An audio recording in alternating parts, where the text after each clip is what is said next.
The courtroom was dead silent when the boy walked in.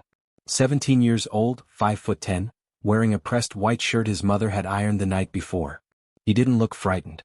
He didn't look sorry. He walked to the defendant's table with his chin up and his eyes forward, and when the judge entered, he sat down without a word, calm, almost bored, like this was a classroom he'd been sent to for talking too loud. His attorney leaned over and whispered something. The boy gave a small, slow nod. In the gallery, behind the glass partition, a woman in a black dress pressed her hands together over her mouth. That boy's name was Marcus Webb. 3 months earlier he had been the starting point guard for Reedville High School. Talented, recruited, considered one of the top prospects in the state. His coach, David Okafor, had spent 4 years fighting for Marcus's future. He had driven Marcus to weekend tournaments out of his own pocket, written college recommendation letters at midnight, and once spent an entire Saturday on the phone with a scholarship coordinator to keep Marcus's eligibility intact after a grade dispute. Coach Okafor believed in Marcus Webb completely. Then Marcus Webb killed him. Investigators would later discover that Marcus had sent a text message to a teammate at 9:47 p.m. on the night of the murder, exactly 11 minutes before David Okafor's body was found face down in the gymnasium equipment room. The message read, "It's done. He won't bench me again." The phone had already been wiped. The message had already been deleted. But digital forensics doesn't forgive carelessness, and Marcus Webb had been very careless. That single recovered text message, pulled from a server backup by a state digital crimes unit, would become the keystone of the prosecution's case. David Okafor was 43 years old. He had a wife named Priya, 2 daughters, 7 and 4, and a coaching philosophy centered on the idea that basketball was a vehicle for character, not just competition. He kept a laminated index card taped inside his clipboard that read, "Develop the person. The player follows." Former players from 6 graduating classes remembered him by name. Some had mailed thank you cards to his home from college. He had 3 championship banners in the Reedville gym, but he was prouder of the fact that 81% of the players he'd coached had graduated on time. The judge who presided over State versus Marcus Webb was the Honorable Arlene Fitch, a 22-year veteran of juvenile and criminal proceedings who had seen every conceivable variety of tragedy pass through her courtroom. She was known for measured language and careful deliberation. But when the jury returned their verdict on a Thursday morning in November, and when she heard Marcus Webb's attorney request leniency citing youth and the pressure of athletic expectations, Judge Fitch's face went still in a way that courtroom observers would later describe as the silence before something final. She picked up her pen. She looked at Marcus Webb. And she did not look away. The gallery held its breath. Priya Okafor gripped her sister's hand. Outside, fall had stripped the trees on the courthouse lawn down to bare branches, the same trees David Okafor had parked beside every morning for the past 4 years when he came downtown to fight for his players' futures. Today they stood empty. The gavel would fall. The record would be made permanent. But before any of that, before the verdict, before the sentence, before the tears, this is the story of a coach, a boy, and the decision that destroyed everything David Okafor had given his life to build. Stories like this remind us that no act of betrayal stays hidden forever, and that justice, however long it takes, always finds its way. If you believe in accountability, subscribe now and share your thoughts in the comments below. Now, let's go back to the beginning. Reedville, Ohio, is the kind of small city that builds its identity around its high school sports programs. On Friday nights, the parking lot of Reedville High fills up 2 hours before tip-off. The gym seats 900, and on rivalry nights, people stand 3 deep along the walls. Basketball isn't just recreation here, it's community architecture, the thing that gives neighborhoods something to celebrate together. David Okafor had understood this from the day he took the head coaching position in 2019, fresh from a 6-year run as an assistant coach at a Division II program. He walked into Reedville as an outsider. Within 2 seasons he had become the heart of the place. Okafor had grown up the son of Nigerian immigrants in Columbus, Ohio. His father worked at an auto plant. His mother taught 3rd grade for 27 years. He was the first in his family to play college ball, a walk-on who never saw significant minutes but who fell in love with the coaching side of the game as a junior. He earned his education degree, did 2 years of student teaching, and spent 5 years building a youth program in a Columbus neighborhood that had lost its rec center to budget cuts. He didn't need the prestige. He needed to feel useful. He had met Priya Sharma at a teachers' conference in 2014. She was a school psychologist. He was presenting a panel on social-emotional development in student athletes. They married in 2016. Their older daughter, Amara, was born in 2017, their younger daughter, Zoe, in 2020. Priya would later tell investigators that David had talked about retiring from coaching when Zoe started school. He wanted to be present for pickup and bedtime, wanted to be the kind of father who made it to every recital. He just wanted one more year to see through the players he'd already invested in. One more season. Okafor maintained an open-door policy with his players. His office in the gymnasium had no lock. He made a point of removing it his first week on the job. Players could come in before school, after practice, on weekends. Many did. He kept a jar of granola bars on his desk and a whiteboard behind his chair where he wrote a motivational quote at the start of every week. His former players describe a man who listened more than he spoke, who challenged them through questions rather than commands, and who made each player feel seen as an individual rather than a position on a lineup sheet. Marcus Webb arrived at Reedville High in the fall of his freshman year carrying a reputation that preceded him from middle school circuits. Quick hands, elite court vision, a scoring instinct that made scouts sit up straight in gymnasium bleachers. Okafor had watched footage of Marcus before the boy ever set foot in a high school practice. He saw the talent immediately. But he also saw something else. A player who had been told his whole young life that his gift exempted him from ordinary expectations. Okafor had coached that type before. He knew exactly what it required. Over the next 3 years, Okafor invested in Marcus Webb in ways that went far beyond basketball. He tutored him for the SAT. He connected him with a sports therapist after Marcus's parents separated during his sophomore year. He negotiated with the athletic director when Marcus's GPA slipped below eligibility requirements during a difficult semester and designed a supervised study plan to bring it back up. He drove Marcus to visit 3 college campuses in one spring weekend, paying for gas and meals out of his own pocket. By the start of Marcus's junior year, 2 Division I programs were formally interested. Okafor had built that future brick by brick. But Marcus's junior year brought something Okafor had not anticipated, a change in the boy's temperament.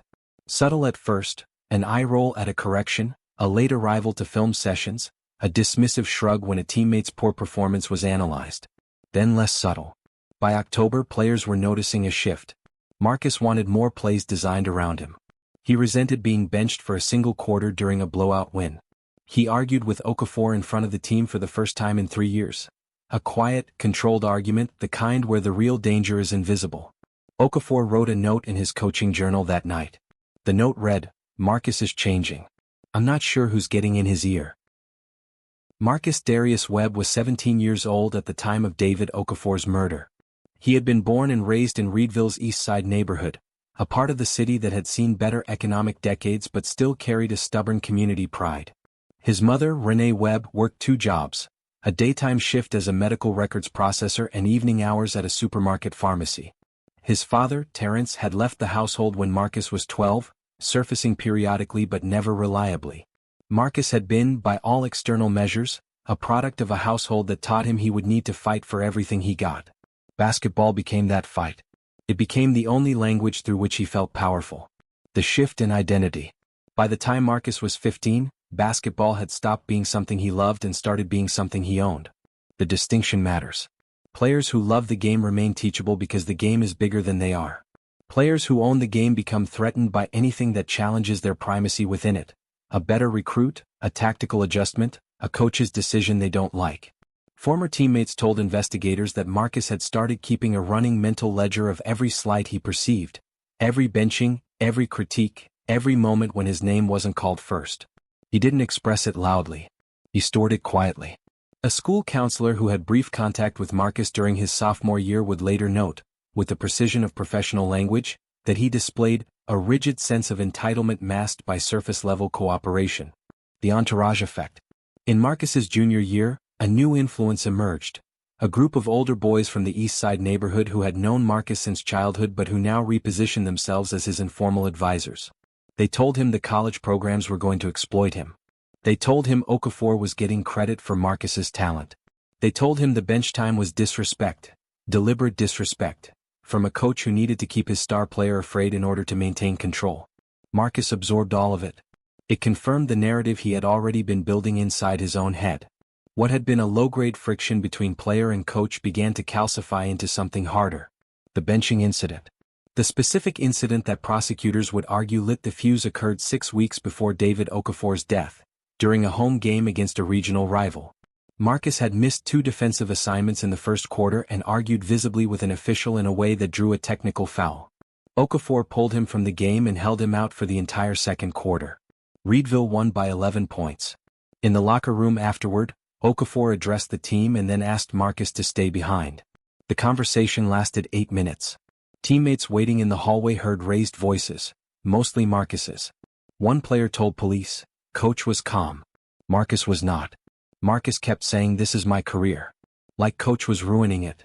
3 days after the benching incident, a junior player named Dominic Reese told investigators that Marcus had said something in the locker room that he hadn't known how to process at the time. The exact words, as Dominic recounted them, were, "Okafor thinks he can control me.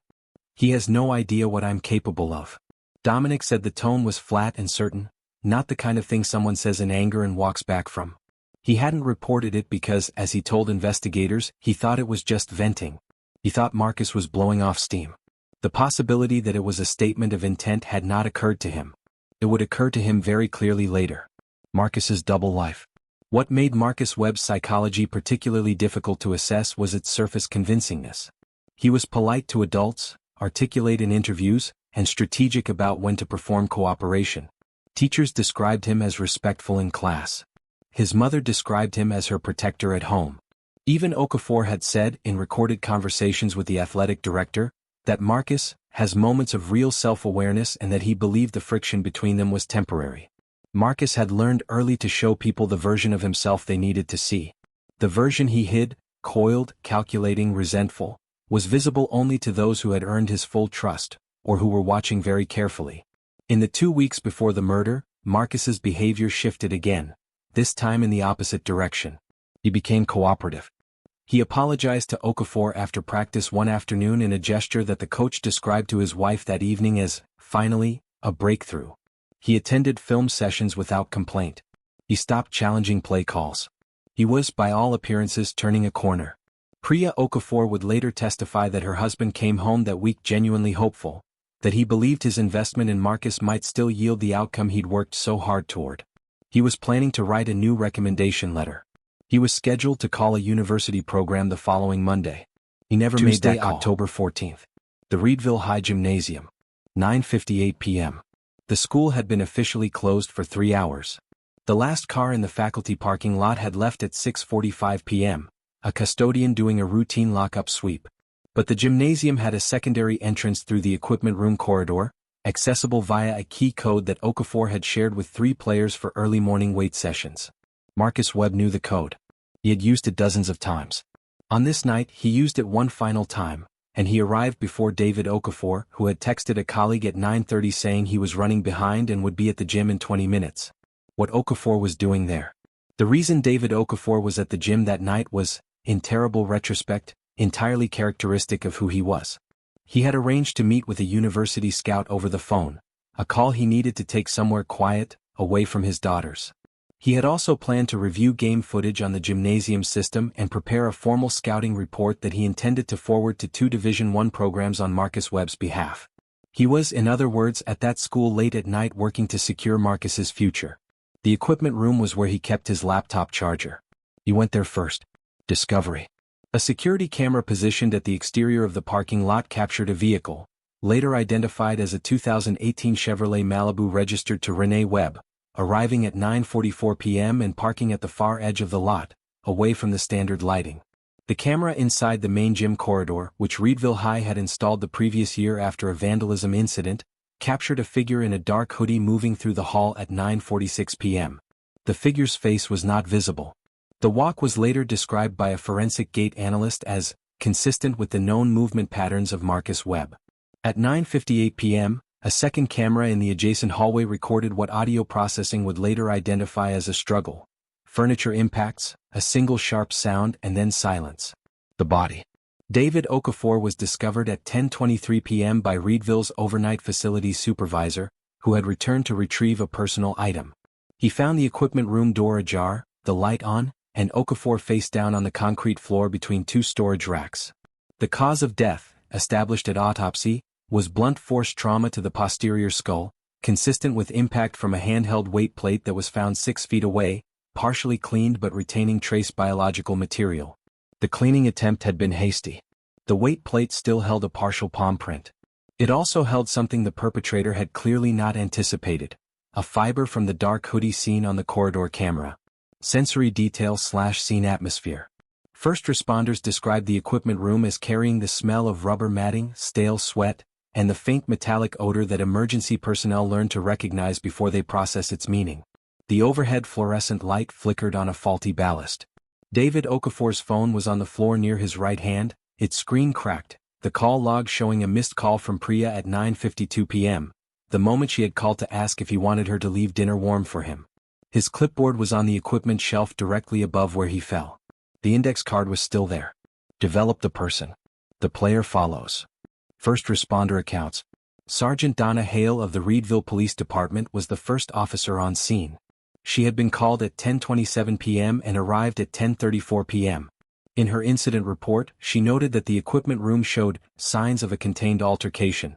A folding chair displaced from its normal position, a storage rack shifted approximately 4 inches from the wall, and a smear consistent with a handprint in the dust on the lower section of a metal shelving unit.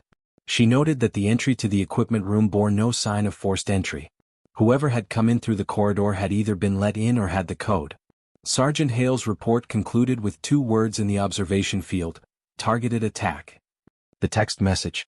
At 10:04 p.m., 6 minutes after the audio forensics placed the sounds of struggle, Marcus Webb sent a text message to a teammate from a phone that investigators would later trace to an account held in a fake name but traceable to Marcus through a linked email address. The message read, "It's done. He won't bench me again." The teammate, a sophomore who received the message and didn't understand it until the next morning, had saved it, not deleted it, simply because he didn't know what it meant. That decision, small and unconscious, would later be the act that cracked the case wide open. Investigators retrieved the message within 48 hours of opening the investigation. Micro cliffhanger/visual echo. By midnight, the Reedville High Gymnasium was wrapped in crime scene tape. By 6 a.m., local news vans had gathered in the parking lot. By 7 a.m., every player on the Reedville varsity roster had been contacted by investigators. Marcus Webb, reached by phone at 7:18 a.m., expressed shock. He said he hadn't been at the school. He said he had been home all evening. He said he couldn't imagine who would want to hurt Coach Okafor. His voice was steady. His answers were immediate and unhesitating, the rehearsed kind. In the background of the call, faintly, investigators would later note, there was the sound of a washing machine running. At 7:18 in the morning, the Reedville Police Department assigned the case to Detective Carling Gwynn, a 12-year veteran who had previously worked homicide in a larger county before transferring to Reedville 5 years earlier. Gwynn was methodical in a way that made impatient people uncomfortable. She moved slowly through evidence not because she was uncertain, but because she was refusing to miss anything. Her first action after arriving at the crime scene was to stand silently in the equipment room for 3 minutes, mapping the space with her eyes, before saying a single word to the forensics team. Her second action was to request the full phone records of every individual who had access to the equipment room key code. The alibi. Marcus Webb's stated alibi for the night of October 14th was simple. He had been home with his mother from approximately 8 p.m. onward. Renee Webb, when contacted, confirmed this without hesitation. Her son had been home, he had eaten dinner, he had been in his room. She was certain. Investigators noted the certainty but did not rely on it. They had a more immediate question. The parking lot camera had captured a 2018 Chevrolet Malibu registered to Renee Webb. Renee Webb drove a 2021 Honda. The Malibu was a vehicle she had sold to a cousin 6 months earlier. But records showed the title transfer had never been completed. Legally, it was still registered to her. And Marcus had driven it before. Digital forensics. The state's digital crimes unit was brought in on day 2. Working from a subpoena served within 36 hours of the murder, they accessed the cloud backup records associated with the anonymous account that had sent the text message. The backup had been set to automatic, something Marcus almost certainly hadn't known about, or had forgotten in the rush of aftermath. Every message sent from that device in the previous 60 days was recoverable. In addition to the post-murder text, investigators found 14 messages between Marcus and one of the East Side neighborhood figures. Messages that documented a months-long conversation about Okafor, about the benching, about Marcus's frustration, and in 2 instances, language that prosecutors would later characterize as planning communication. The fiber in the print. The Reedville County Forensics Lab completed its analysis of the weight plate on day 3. The palm print was partial, not sufficient alone for a definitive match, but the fiber recovered from the plate's edge was analyzed spectrographically and matched to a synthetic fleece composition consistent with a hoodie Marcus had been photographed wearing at practice 3 days before the murder. When investigators executed a search warrant on Marcus's residence on day 4, the hoodie was not present. But in the laundry room trash they found a dryer lint trap that had been recently emptied, and in the trash bag containing that lint, forensic technicians found microscopic fibers and a trace of biological material that would eventually be confirmed as David Okafor's. The witness. On day 5, a 15-year-old player named Jalen Soto came forward voluntarily. He hadn't slept since the murder. He told Detective Nguyen that on the afternoon of October 14th, the day of the murder, he had seen Marcus Webb in the school parking lot at approximately 4:30 p.m., after the rest of the team had left. Marcus had been talking to one of the East Side figures near the equipment room entrance. Jalen had waved. Marcus had looked straight through him. Jalen told his parents that night what he'd seen. They told him to talk to the police. He was shaking when he sat down in the interview room. He told the truth anyway. Marcus's escalating contradictions. As investigators worked outward from the evidence, Marcus Webb's story became increasingly difficult to sustain. His phone cell tower data placed him in proximity to the school at 9:41 p.m., inconsistent with his claim of being home all evening. His mother's recollection of the timeline began to soften under gentle re-questioning. She had been on a call with her sister until nearly 10 p.m., she acknowledged. She hadn't actually checked on Marcus during that window. She had assumed. Detective Nguyen noted in her file, alibi provided in good faith, not corroborated by digital or physical evidence. Mother genuinely believes she is protecting her son. She is not. The arrest. Marcus Webb was arrested on October 21st, exactly 1 week after David Okafor's body was found. He was taken from Reedville High School at 1:15 p.m., during the school day as his teammates were finishing the lunch period. 2 plainclothes officers walked him out through the main entrance. He was wearing his Reedville basketball warm-up jacket. He said nothing as he was escorted to the vehicle. Several students who witnessed the arrest described the same thing independently. He didn't look surprised. His expression, they said, was somewhere between resignation and calculation, the look of someone who had known this was coming and had decided, in the time available, how to play it. Micro cliffhanger. Within hours of the arrest, Marcus Webb's attorney, retained by a family member through a network connected to the East Side Group, filed a motion challenging the digital evidence on Fourth Amendment grounds. The motion argued that the cloud backup had been accessed without proper notification protocols. It was a technically sophisticated motion, and legal observers noted it had been prepared with unusual speed for a case this young. Someone had been anticipating this arrest long before it happened. And they had been preparing. The question now wasn't just whether Marcus had killed David Okafor. The question was whether the system built to hold him accountable was strong enough to do it.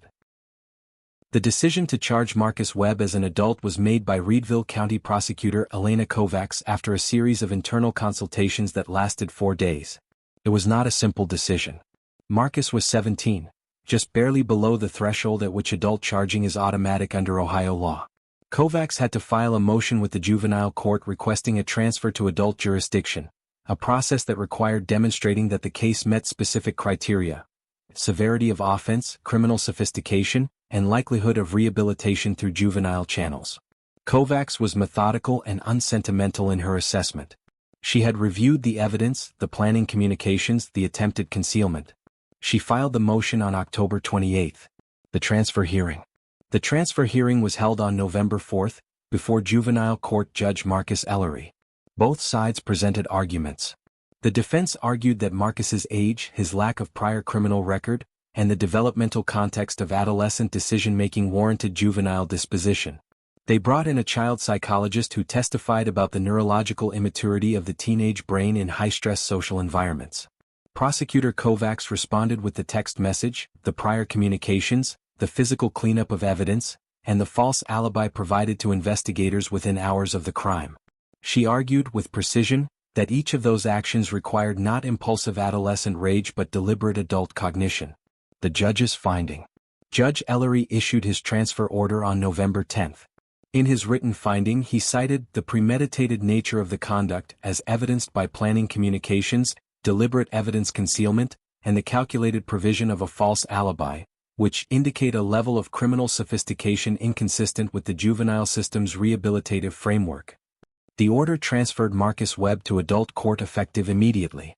It was 3 pages long. The key paragraph was read aloud by Prosecutor Kovacs at a press conference that afternoon.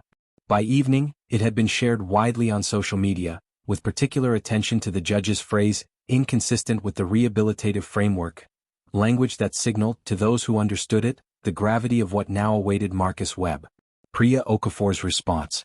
Priya Okafor did not attend the transfer hearing. She learned of the decision by phone from the prosecutor's victim liaison officer, while sitting in her car in the parking lot of her daughter's school. She had just dropped Amara and Zoe off for the day. She told the liaison officer, "Thank you," and then sat for 22 minutes without starting the engine. When she eventually arrived home, she went to the kitchen table where David kept his coaching notebooks, opened the most recent one, and read his last entry, dated 2 days before his death. It described Marcus Webb. It described the progress he thought they were making. It described his hope. Marcus Webb's response. Marcus Webb, upon being informed of the adult court transfer by his attorney, was reported to have maintained composure. His attorney told reporters outside the courthouse that Marcus maintained his innocence and that the family was confident in the legal process. 2 weeks later, in a jailhouse call recorded by the facility, and later admitted as evidence, Marcus spoke to one of the East Side figures and was heard saying, "They think they've got something. They don't have what they think they have." He paused. Then he said, "I'm not worried." Those 4 words, played for the jury at trial, would produce an audible shift in the courtroom, a collective tightening that observers noted had the quality of air leaving a room. Community reaction. Reedville was divided in ways that were painful and predictable. Some community members organized vigils in David Okafor's memory and called for the full weight of the law to be applied without consideration of Marcus's athletic profile. Others argued that the adult transfer was a sign of systemic injustice, that a young black athlete from the East Side was being railroaded by a system that had never truly invested in his community. The complexity of that argument existed in real tension with the complexity of the evidence. David Okafor, the victim, was also a black man. The case refused to arrange itself into easy narratives, and that refusal would follow it all the way to the verdict. The defense strategy emerges. Marcus's legal team, led by attorney Gerald Payne, a former public defender now in private practice, settled on a 2-track defense strategy. Track 1. Challenged the admissibility of the digital evidence on constitutional grounds. Track 2. If Track 1 failed, diminished capacity, arguing that Marcus's psychological state at the time of the offense, stress from family instability, pressure from athletic recruitment, and manipulation by older negative influences, had impaired his judgment sufficiently to reduce the charge from first-degree murder to voluntary manslaughter. It was a technically viable strategy. It required, however, that the jury believe Marcus had not planned the killing. The text message would make that very difficult. Micro cliffhanger/visual echo. The trial was scheduled for the following spring. In the months between the transfer and the opening arguments, investigators continued building their case with the methodical patience of people who understood that what they were assembling would have to withstand the full scrutiny of an adult criminal court. Detective Nguyen worked 14-hour days. Prosecutor Kovacs met with Priya Okafor every 3 weeks to walk through the evidence and explain each development.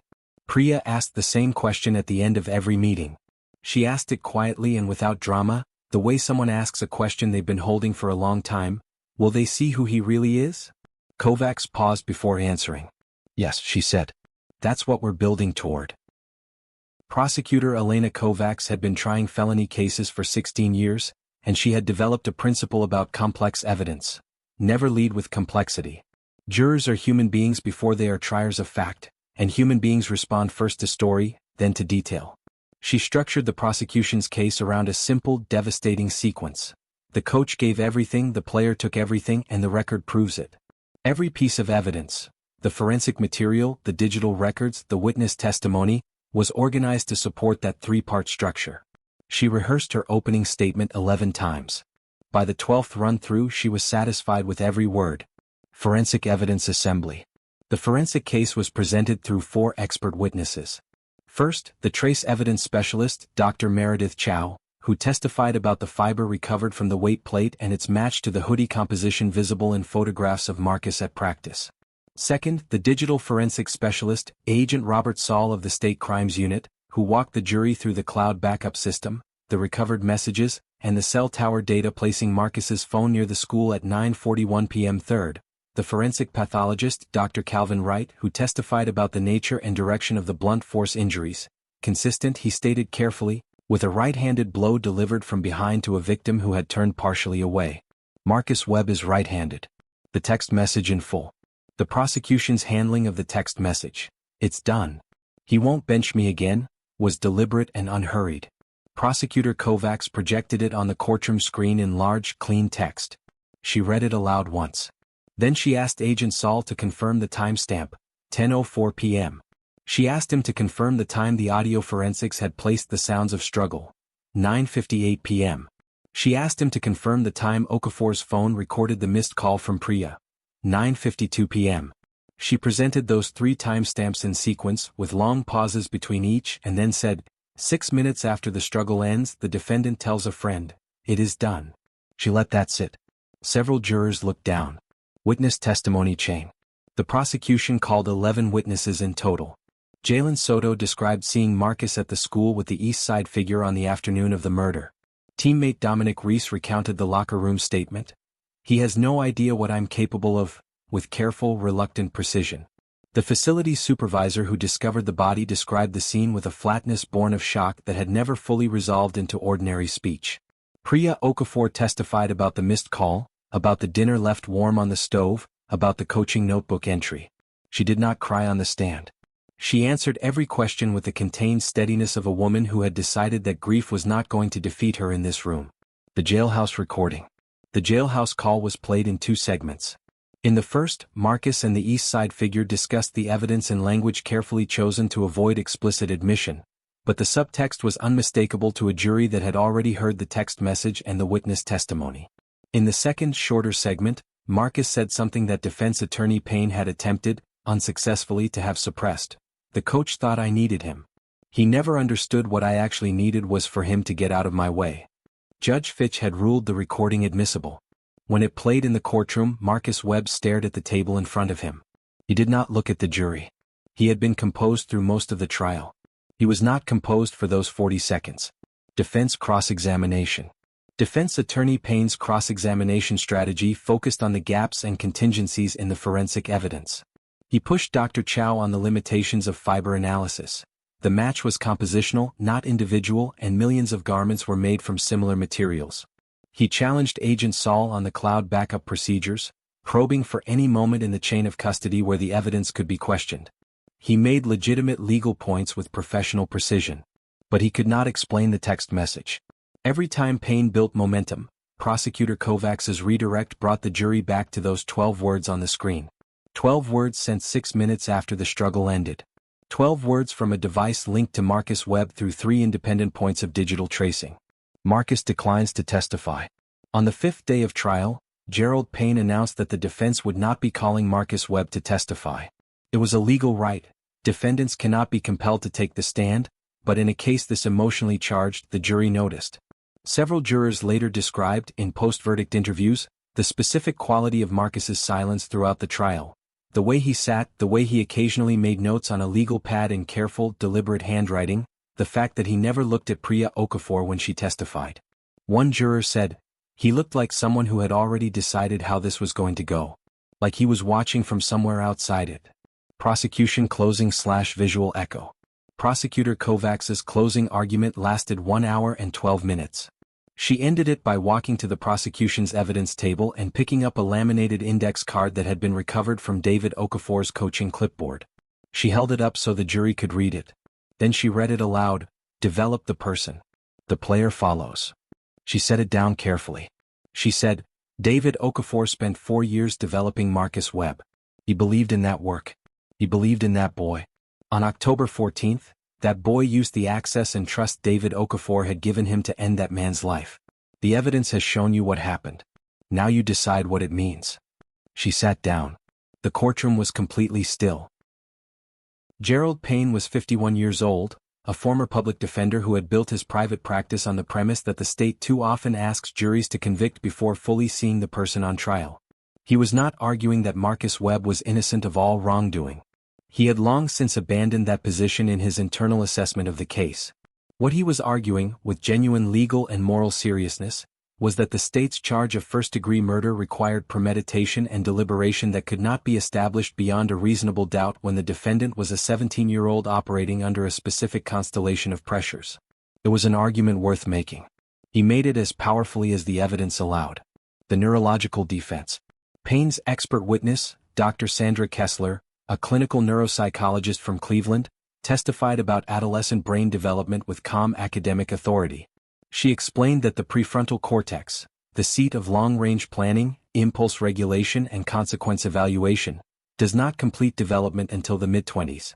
She presented research showing that adolescents under social and emotional stress demonstrate significantly impaired future-oriented thinking. She argued that Marcus's actions on October 14, while criminal, bore the hallmarks of emotional dysregulation rather than calculated premeditation, a heat of escalation event rather than a planned execution. It was scientifically grounded testimony. Prosecutor Kovacs knew exactly how to respond to it. Kovacs on cross. Kovacs approached Dr. Kessler's cross-examination with the methodical patience she applied to all her most important work. She established first that Dr. Kessler had not met or evaluated Marcus Webb personally. She established, second, that the research Dr. Kessler cited addressed adolescent impulsivity, not the specific behavior patterns Marcus had exhibited in the weeks before the murder, the apparent cooperation, the apology, the false alibi, the evidence cleanup, the prepared jailhouse call language. She asked Dr. Kessler whether the capacity for sustained strategic deception across multiple weeks was consistent with the diminished capacity framework she had described. Dr. Kessler paused. She said it was complex. Kovacs said, "I'm sure it is." No further questions. The sympathy witnesses. Payne called 3 character witnesses: Marcus's 8th-grade teacher, a youth basketball coach from a community center Marcus had attended as a child, and Renee Webb herself. Each of them offered testimony that was genuine and painful, accounts of a child who had been dealt a difficult hand, who had worked hard, who had shown kindness and potential in contexts that were now hard to reconcile with the facts of the case. Renee Webb broke down once on the stand, caught herself, and finished her testimony with the steady voice of a woman determined not to be undone. The jury watched her with something that was clearly empathy. But empathy for a mother is not reasonable doubt about her son. Payne's closing. Payne's closing argument was 1 hour and 4 minutes. He acknowledged the evidence. He did not pretend the text message didn't exist. He framed it, instead, as the expression of a teenager who had done something terrible in a moment of explosive emotional failure, not as proof of premeditation. He argued that the appropriate verdict was voluntary manslaughter, not first-degree murder. A distinction, he said, that the law specifically provides for situations in which heat of passion, provocation, and reduced capacity converge. He spoke directly about Marcus's age, his background, his lack of prior criminal history. He ended quietly, "You can hold Marcus Webb fully accountable without concluding that a 17-year-old's worst moment defines every moment he will ever have." He sat down. Several jurors were visibly conflicted. Rebuttal. Prosecutor Kovacs rose for rebuttal. She was brief. She said, "Defense counsel has asked you to consider the pressure Marcus Webb was under. I ask you to consider the man David Okafor was when he was under pressure. When a student struggled, when a player failed, when a grade slipped, when a scholarship was at risk. David Okafor responded to pressure by showing up harder. He responded by making calls, writing letters, driving players to campuses, keeping an open door. On October 14th, he was at that school at 10 p.m. responding to pressure by trying to secure Marcus Webb's future. And Marcus Webb came through that door and killed him." She paused. "The evidence is what it is." She sat down. Jury deliberations.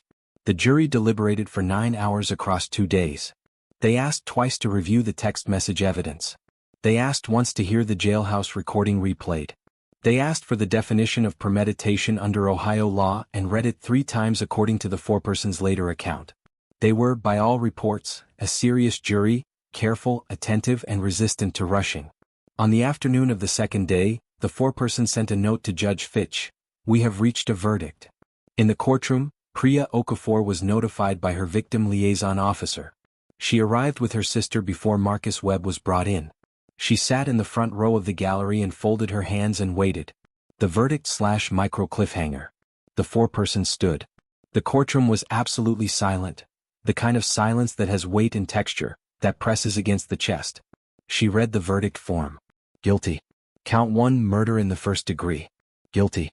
There was a sound in the gallery, not a shout, not a cry, but something between them, a collective exhalation that had been held for months. Priya Okafor pressed her forehead against her clasped hands. At the defense table, Gerald Payne placed a hand briefly on Marcus Webb's shoulder. Marcus Webb did not visibly react. He looked at the foreperson as she read. Then he looked straight ahead. And from across the room, for the first time in the entire trial, Priya Okafor looked directly at him. He did not look back. The word, guilty, changed the temperature of the room in a way that was almost physical. Security personnel near the gallery doors tightened their stance. The stenographer's hands paused.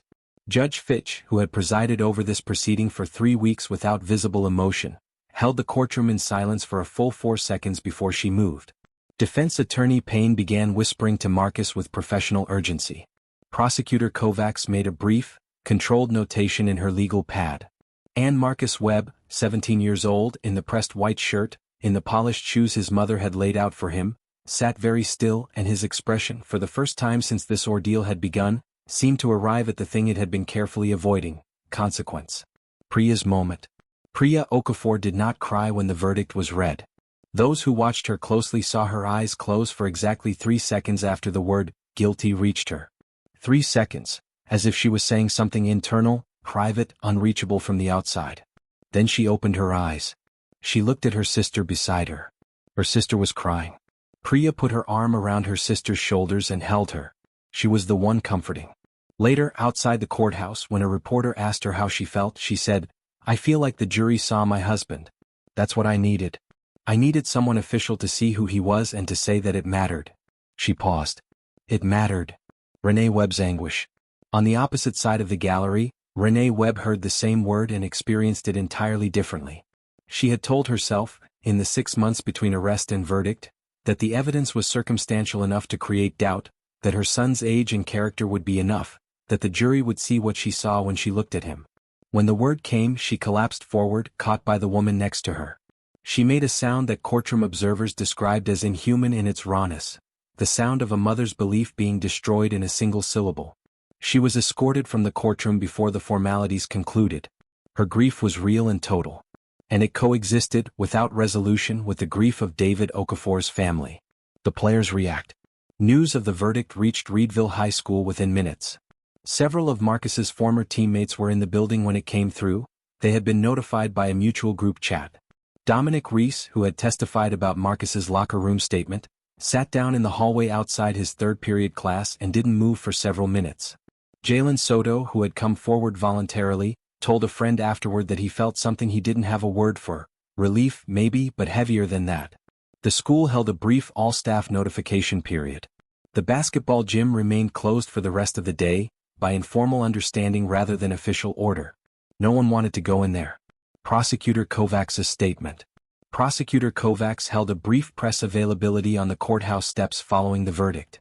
She thanked the jury, the investigative team, the forensic specialists, and the witnesses, particularly the student witnesses who had come forward under social pressure to tell the truth. She acknowledged the tragedy of the case in terms that were precise and deliberately constructed. This verdict does not give David Okafor's family their husband and father back. Nothing can do that. What it does is confirm that David Okafor's life and his death were seen clearly and taken seriously by this community and its justice system. That matters. She declined further questions. She turned and walked back inside. Detective Nguyen. Detective Carla Nguyen learned of the verdict in her office, where she had been reviewing files on a separate case.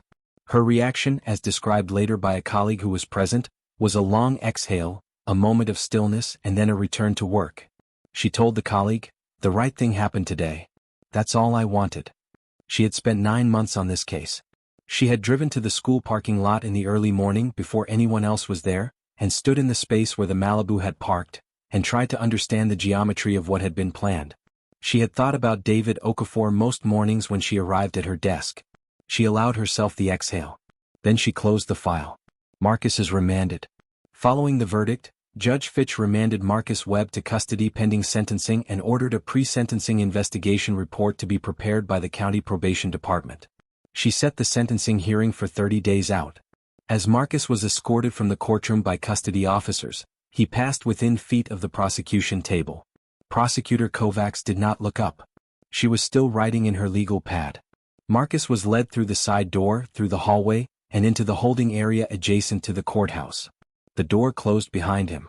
The metallic click of the latch echoed briefly in the corridor. Outside, Priya Okafor walked to her car in the late afternoon light, got in and sat there for a while before driving home.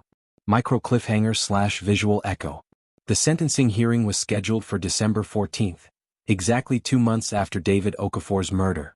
In the intervening 30 days, the probation department conducted its investigation. The defense filed a motion for a new trial based on alleged juror misconduct, and Priya Okafor prepared a victim impact statement that she wrote and rewrote 8 times. She wanted it to be right. She wanted every word to mean exactly what she meant. She wanted the judge to understand who David was, not just what was taken from her but who took it and what it cost. The final version of the statement was 4 pages long. She read it aloud to her daughters the night before the hearing. Amara, who was 7, said, "Is Daddy going to hear it?" Priya said, "Yes. He's going to hear it."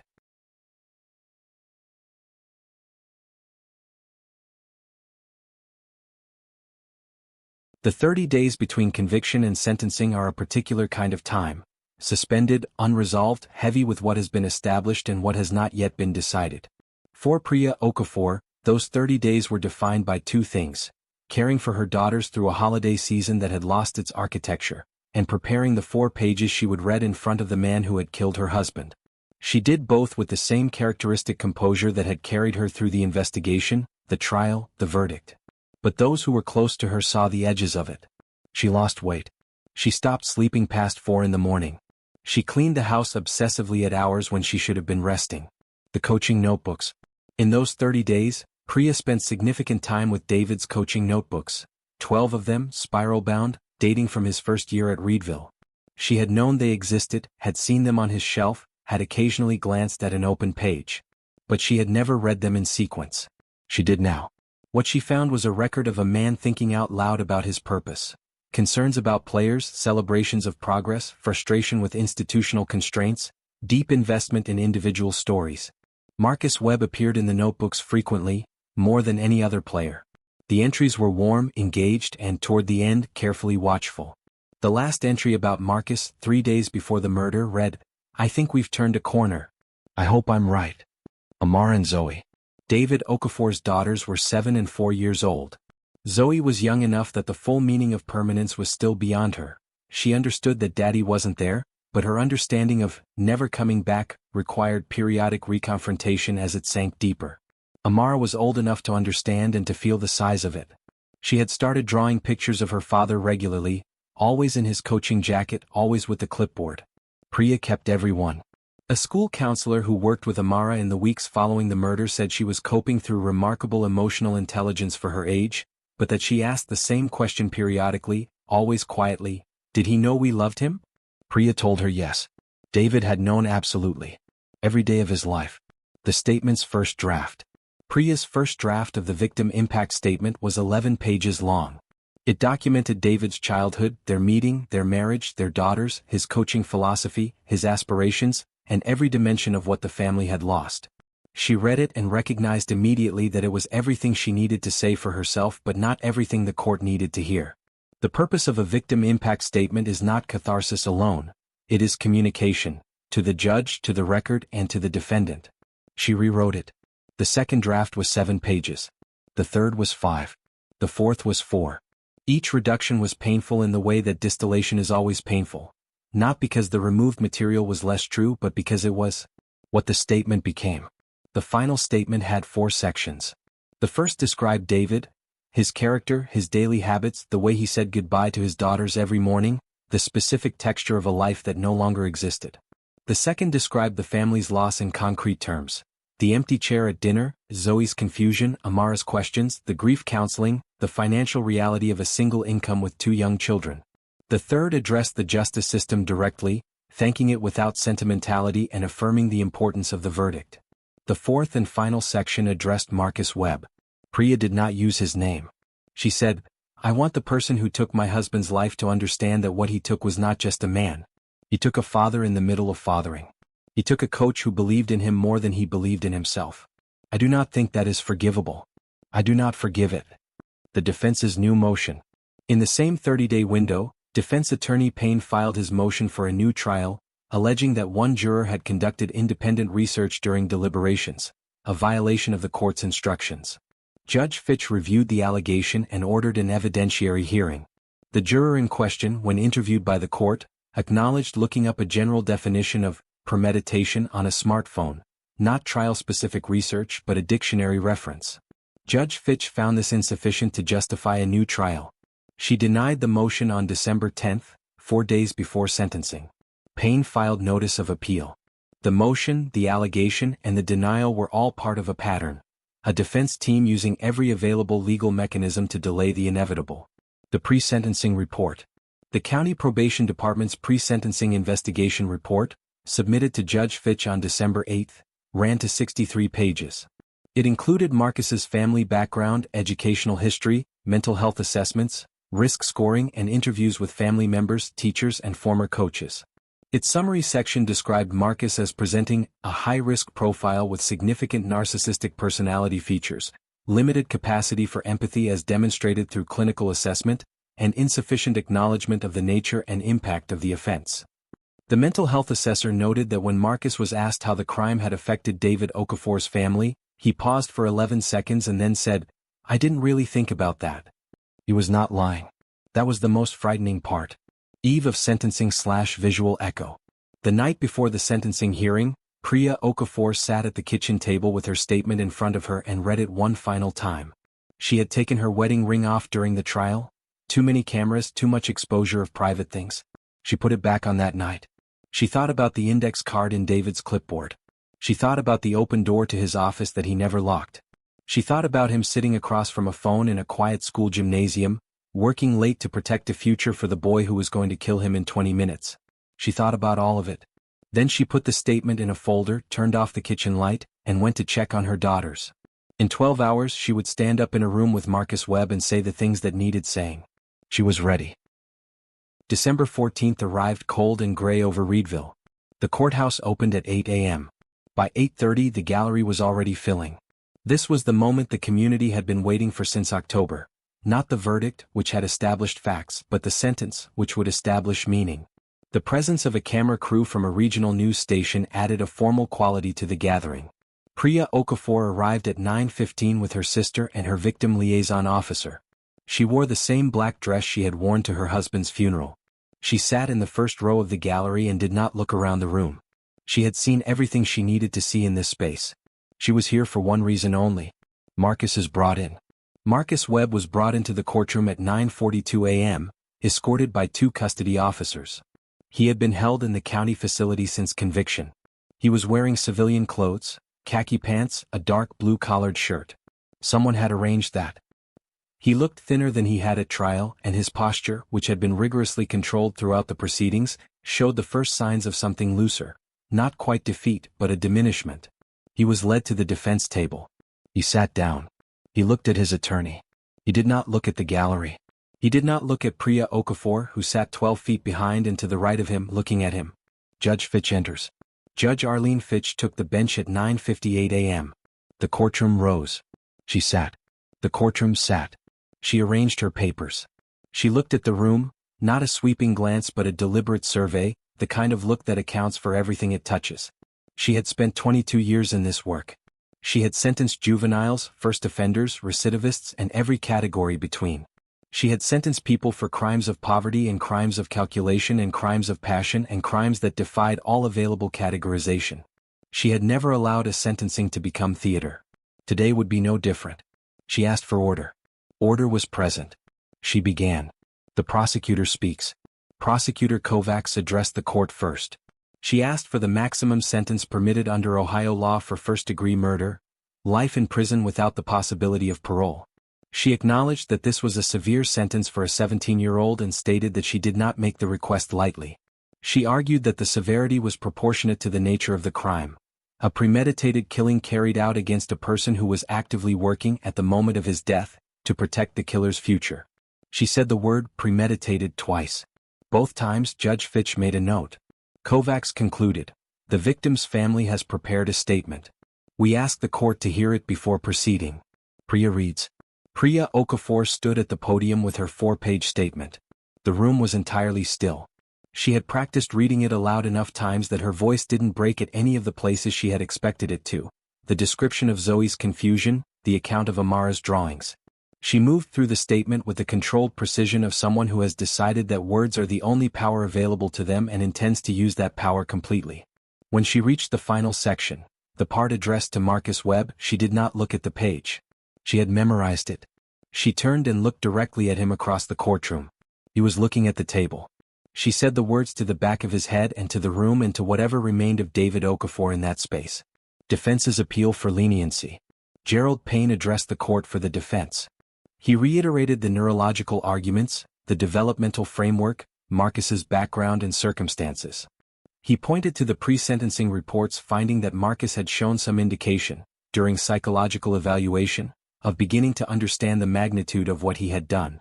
He asked Judge Fitch to impose a sentence with the possibility of eventual review, not freedom but the possibility of a future.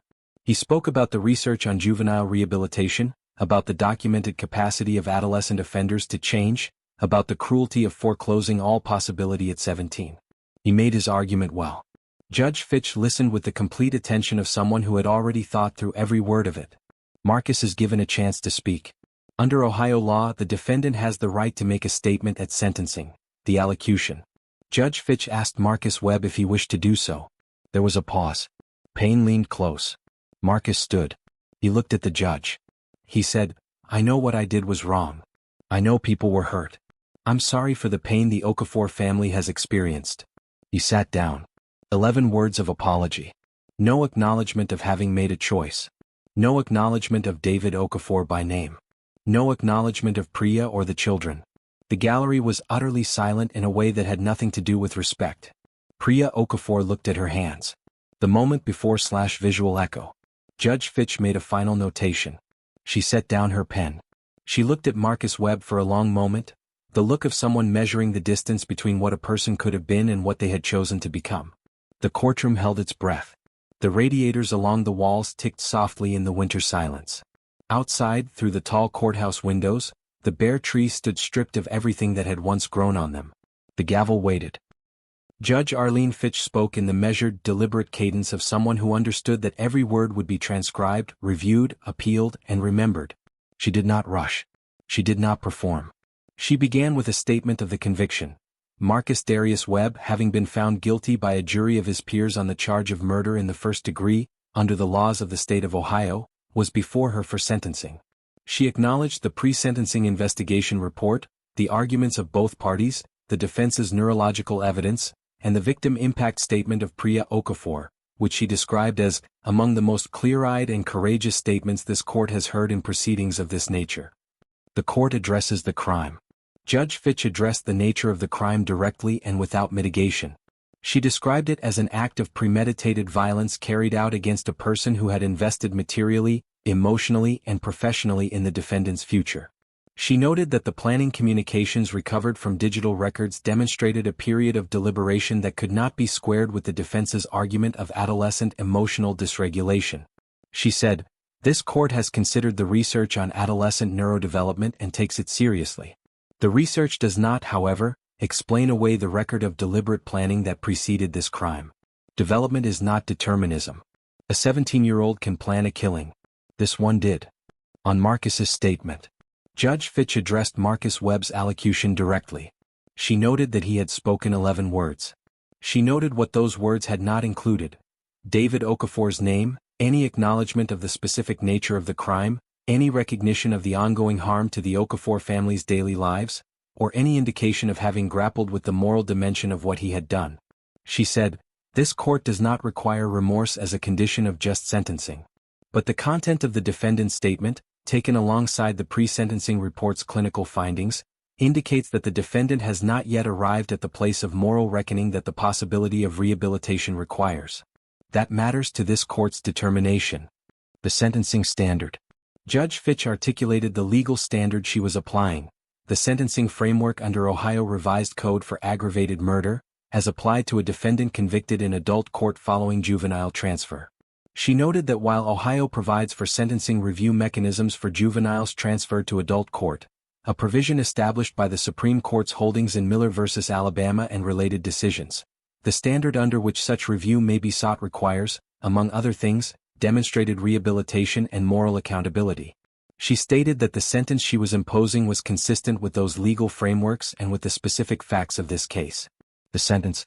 Judge Fitch looked directly at Marcus Webb. She said, "Marcus Darius Webb, it is the judgment of this court that you be sentenced to life in the Ohio Department of Rehabilitation and Correction, with the possibility of a parole eligibility review after the completion of a minimum of 25 years. She paused. "During that time the record of this court will follow you. The name of David Okafor will follow you. The lives of his daughters who will grow up without their father will follow you. This court does not sentence you without recognition of your age or your background.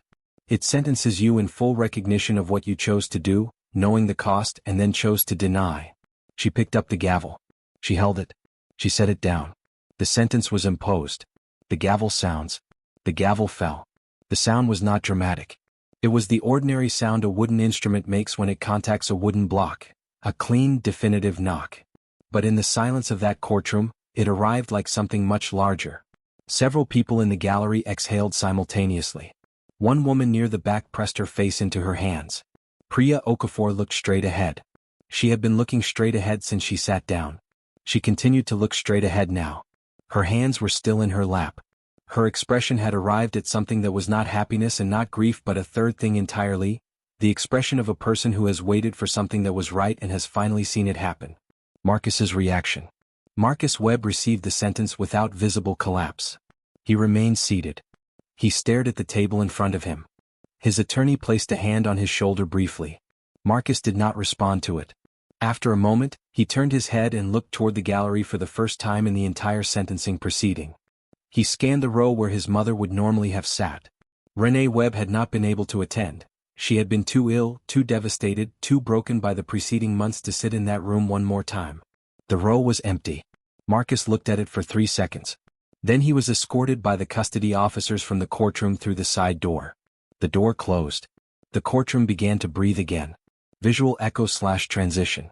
Outside the courthouse, Reedville's December wind moved through the bare trees with a sound like paper. News cameras adjusted their angles. The court's official record was being typed. In David Okafor's former office at the gymnasium, sealed for months but recently reopened, the lock still removed as he had left it. His coaching notebooks remained on the shelf. His clipboard remained on the desk. The index card was still laminated, still taped in place. Develop the person. The player follows. The sentence had been imposed. The record was made. But the story of what was left, of who survived and how they continued, was only now beginning. Marcus Webb was transported to the Ohio Department of Rehabilitation and Corrections intake facility 4 days after sentencing. He was 18 years old.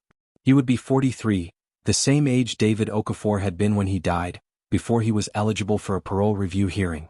He entered the facility carrying the single personal item permitted at intake, a photograph of his mother. He was processed, assigned, classified. The system absorbed him with the impersonal efficiency of something that processes thousands. He was no longer the star point guard of Reedville High. He was no longer a Division I prospect. He was inmate number 4471892. He had made himself this. He now inhabited it. Priya rebuilds. In the months following the sentencing, Priya Okafor made several decisions that she described in a later public interview as choosing to still have a life.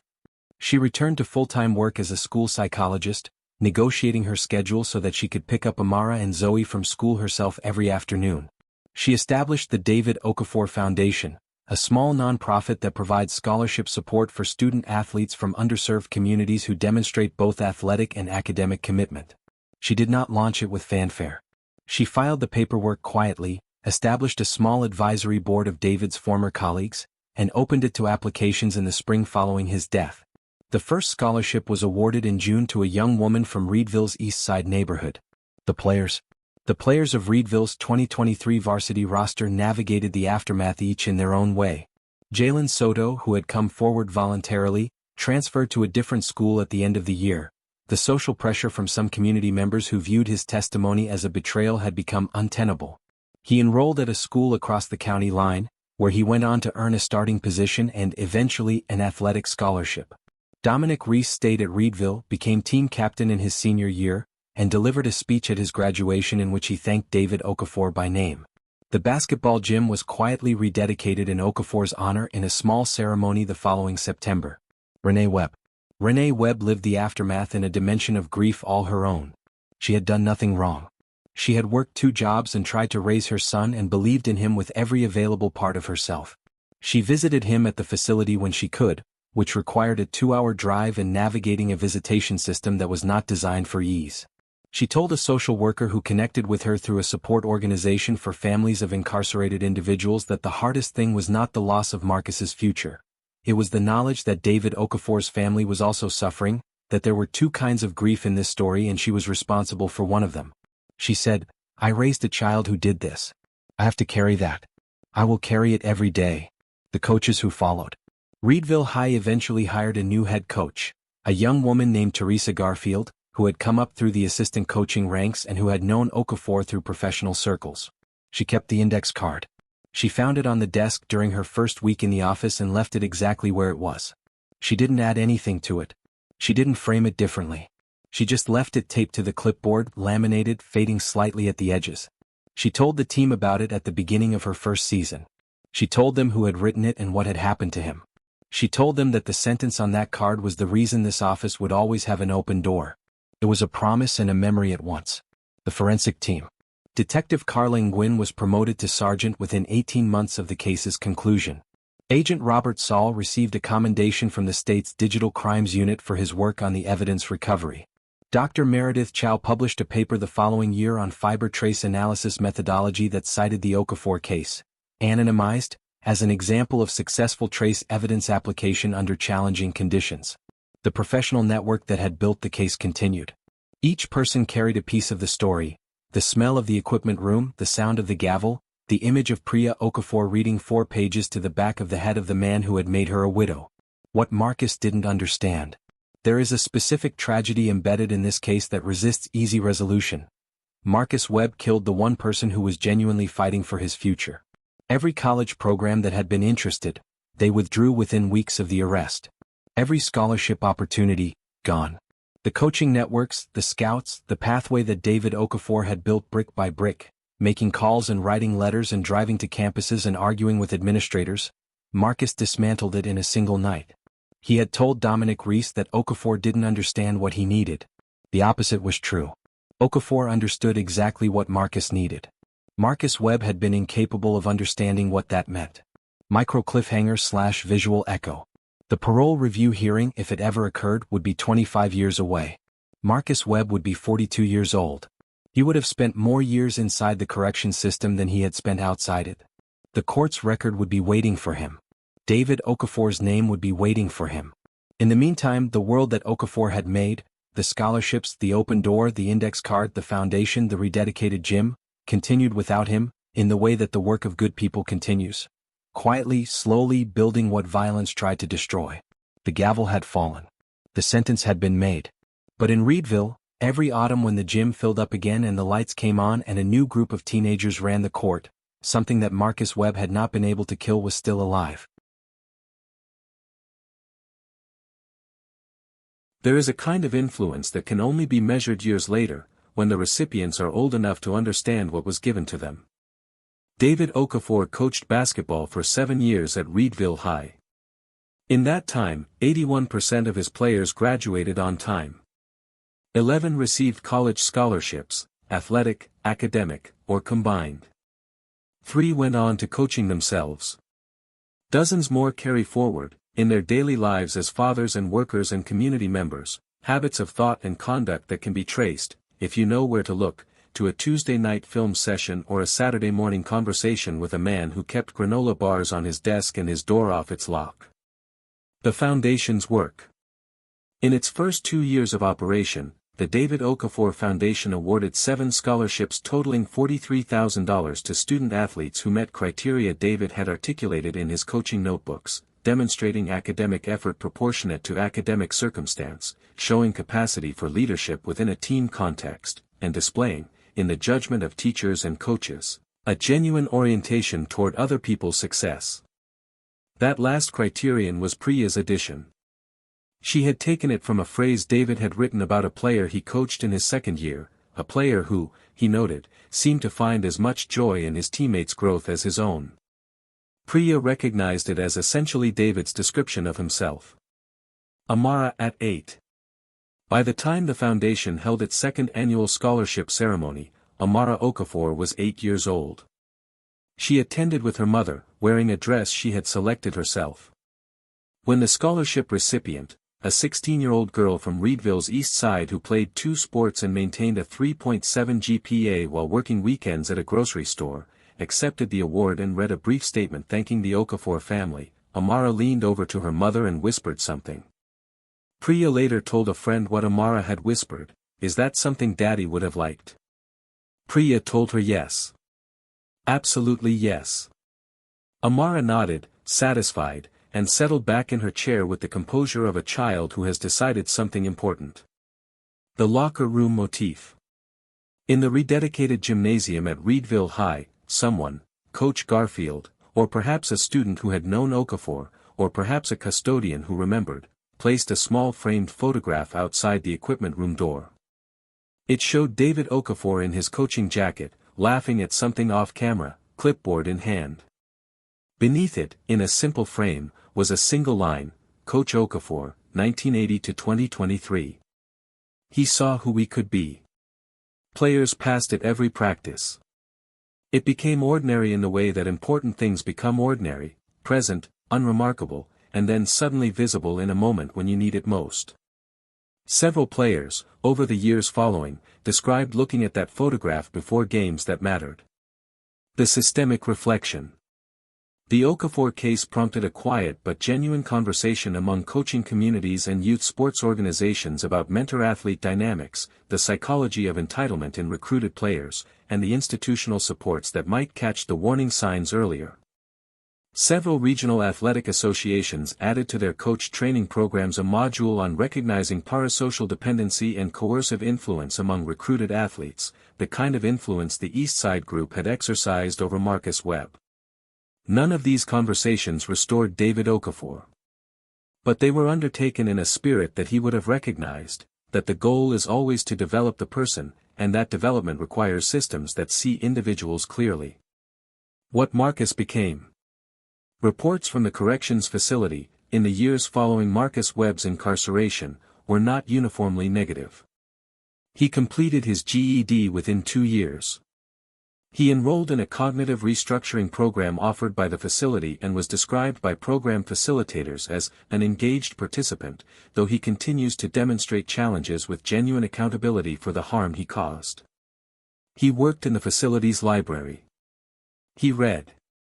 The profile that emerged was not of a monster, because monsters are simpler than people, and Marcus Webb was a person, a young man who had made a catastrophic choice shaped by narcissism, external influence, and the specific and terrible failure to understand that other people's investment in you is a gift, not a debt they owe. Priya's final word.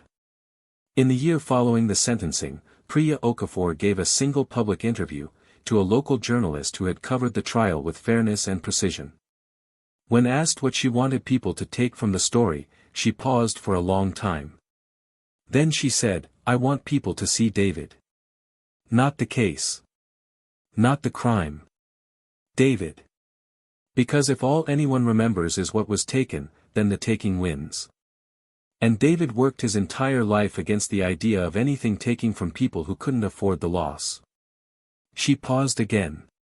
He would hate that. He would want you to know who he was before all of this happened. He was a good man. He was a great father. He was an extraordinary coach. And he loved us. He loved us every day. Visual echo/final transition. The gymnasium at Reedville High looks the same from outside on any given autumn Tuesday, lights on, sound of sneakers on hardwood, the muffled percussion of a ball against the floor. A new team. A new season. The 3 championship banners still hang from the rafters where David Okafor put them. A 4th will go up eventually, not because of him, exactly, but because of what he built, which is still standing. Inside the equipment room, everything has been reorganized. The door has a new handle. The fluorescent light was replaced. It doesn't flicker anymore. But if you stand in that room, in the particular quiet that old institutional buildings carry in their bones, something remains, not a presence, exactly, but an impression, the outline of a life that was here and worked hard and mattered, and was taken too soon by someone who didn't understand what he had. Justice in the legal sense is procedural: charges, evidence, verdict, sentence. It follows rules and timelines and standards of proof. It is imperfect, contested, and constrained by the limits of what can be demonstrated in a courtroom. But there is another kind of justice, slower, quieter, and more certain, that accumulates in the years after the gavel falls. It is the justice of what endures. It is the question of whose influence outlasts whose destruction. In the case of David Okafor and Marcus Webb, that accounting is still in progress. But its early returns are unmistakable. What Marcus destroyed versus what survived. Marcus Webb set out, in whatever tortured logic structured his thinking on October 14, to remove an obstacle.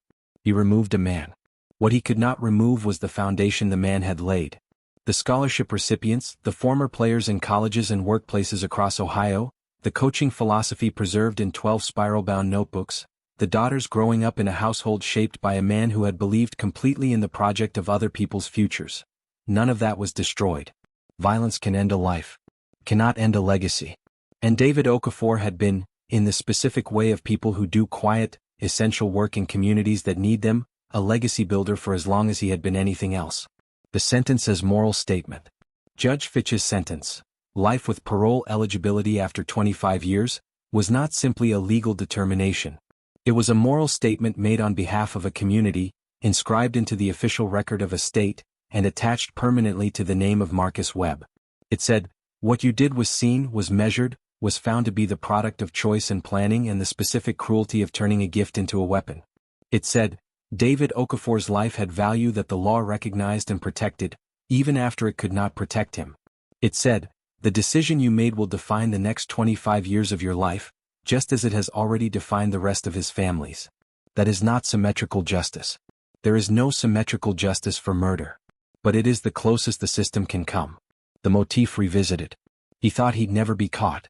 He had wiped the phone, cleaned the weight plate, run the washing machine, constructed the alibi, and sent his mother's car to a dark corner of a parking lot. He had covered his tracks with the deliberateness the pre-sentencing report would later describe as evidence of sophisticated adult cognition. He had 11 minutes between the text message and the arrival of the first responder. 11 minutes in which he moved through the dark hallways of a school his coach had loved, and left and drove home and waited. He thought the darkness was sufficient. It was not. It never is. The digital world that caught him. What ultimately broke the case, what Agent Saul found in the cloud backup that Marcus hadn't known to delete, was not dramatically exotic. It was the ordinary infrastructure of a connected life. Automatic backups, linked accounts, server timestamps. The same systems that save photographs and restore lost contacts and sync calendars across devices also retained, without Marcus's knowledge, the record of what he had written in the hours before and after he committed murder. The digital world that seemed to offer him the cover of anonymity was the same world that produced the record that ended his freedom. Technology does not take sides. But it takes notes. Priya's continued work. In the years following the sentencing, Priya Okafor continued the work that the foundation represented. She gave occasional talks at athletic organizations and school counselor conferences about the intersection of coach-athlete relationships and student mental health. Talks that drew without exploitation, on the experience of losing David and on David's own approach to the players in his care. She spoke about the importance of noticing when talented young people begin to see their gift as a boundary rather than an invitation. She spoke about open doors. She spoke about index cards. She was measured and practical and occasionally very funny. She was, in all of this, deeply recognizable as the person David Okafor had fallen in love with at a teachers' conference in 2014. The final reckoning. Marcus Webb will have a parole eligibility hearing when he is 42 years old. At that point, Amara Okafor will be 32. Zoe will be 29. They will be women with careers and possibly families of their own. They will have grown up without their father at every milestone he should have witnessed. First days of school, graduations, the events that fathers are supposed to be present for. They will have carried his absence in the particular way that children carry the absence of a parent they were too young to fully know, as a shape in the space where something should be, as a question they can only partially answer, as an inheritance of a love that was real and then suddenly wasn't there to receive. That is the cost that cannot be sentenced away. That is what Marcus Webb owed the world and what no court can fully collect. Final visual echo/closing line. On the wall outside the equipment room at Reedville High, the photograph is still there. The frame has been cleaned. The image is clear. David Okafor is laughing at something off camera. His coaching jacket is on. His clipboard is in his hand.